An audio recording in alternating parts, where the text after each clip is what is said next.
Hello viewers, চলে এলাম আর একটা নতুন ব্লগ নিয়ে।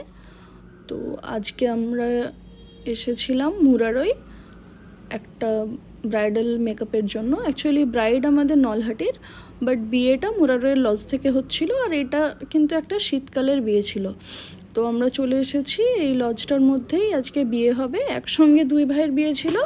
তো একজনের ব্রাইড আমার সাজাবার কথা, আর আরেকজনের জানি না কে। যাই হোক, আমরা পৌঁছে গেছি।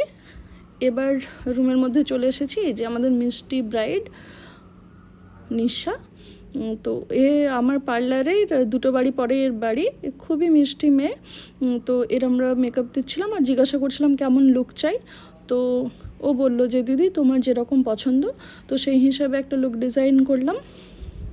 তো আমরা হেয়ার ক্রিম্পিং করে নিয়েছি আর এখানে মেকআপ স্টার্ট করেছি। ওর যেহেতু স্কিনটা খুব ড্রাই এবং একটু প্রবলেমেটিক, সো আমরা কি করলাম, এখানে এয়ার ব্রাশ মেকআপ করলাম। তো এয়ার ব্রাশ মেকআপের কি হয় না, যতই ড্রাই স্কিন হোক আর আনইভেন স্কিন টোন হোক, আমরা যখন এয়ার ব্রাশ মেকআপটা করি তখন কিন্তু মেকআপটা খুব গ্লোই হয় এবং খুব ভালোভাবে স্কিনের মধ্যে মানে একটা আলাদাই গ্লো দেয়, আর স্কিনটাকে ইভেন টোন করতে খুব হেল্প করে এবং এর যে লুকটাও আসে খুব ভালো। তো আমাদের ব্রাইডও চেয়েছিল একটা সুন্দর গ্লোই মেকআপ, তাই আমরা এই লুকটা করে নিলাম। তো দেখুন, আপনারা দেখতেই পাচ্ছেন যে কতটা চেঞ্জ হয়ে গেল মেকআপের পরে।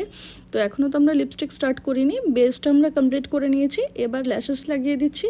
ব্রাইড তো খুব এক্সাইটেড ছিল, আর মানে ওর হাসি থামছিলই না, ও হেসেই যাচ্ছিল, তার সঙ্গে সঙ্গে আমরাও হাসছিলাম। তো এবার লিপটাকে লাইন করে নিলাম। লাইন করার পর আমি সবসময় না লিপ লাইনারটাকে স্মাজ করতে পছন্দ করি, কারণ লিপ লাইনটা হার্শ থাকলে আমার মনে হয় দেখতে ভালো লাগছে না। আর ব্রাইড আমাদের রেড কালারের লেহেঙ্গা পরবে, আর একটু মিডিয়াম টু ডার্ক যেহেতু স্কিন টোন, সেজন্য আমরা রেড কালারের লিপস্টিকটা দিলাম। তাহলে কি হবে, স্কিনটা আরও বেশি রেডিয়েন্ট এবং ব্রাইটেন লাগবে। সো এবার আমরা লিপস্টিকটা পরিয়ে নিচ্ছি। আর আই মেকআপের ভিডিওটা দিলাম না, আপনাদের যদি আই মেকআপটা ভালো লেগে থাকে তো বলবেন, ওটার ভিডিও পরে দিয়ে দেব।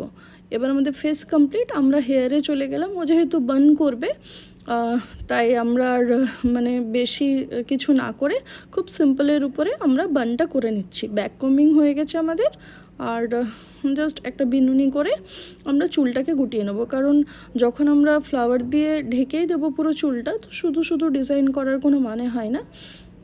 তাই আমরা তাড়াতাড়ি চুলটাকে বেনুনি করলাম, আর সামনের ফ্রন্টের ভেরিয়েশনের জন্য কিছুটা চুল ছেড়ে রেখেছি। তো আমরা চুলটাকে খোপার মতন করে ক্লিপ দিয়ে ভালোভাবে আটকে নেব, যাতে চুলটা খুলে পড়ে না যায়।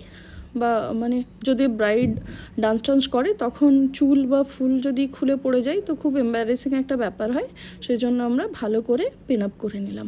এবার দেখুন, ভাইরাল যেই হেয়ার স্টাইলটা তখন খুব চলছিল, তো ওই হ্যাক করেই আমরা খুব তাড়াতাড়ির মধ্যেই আমরা কি করলাম, বানটা করে নিলাম। আরও আমার পার্টি মেকআপ বাকি ছিল, সেজন্য আমরা ব্রাইডকে আগে কমপ্লিট করে নিচ্ছিলাম।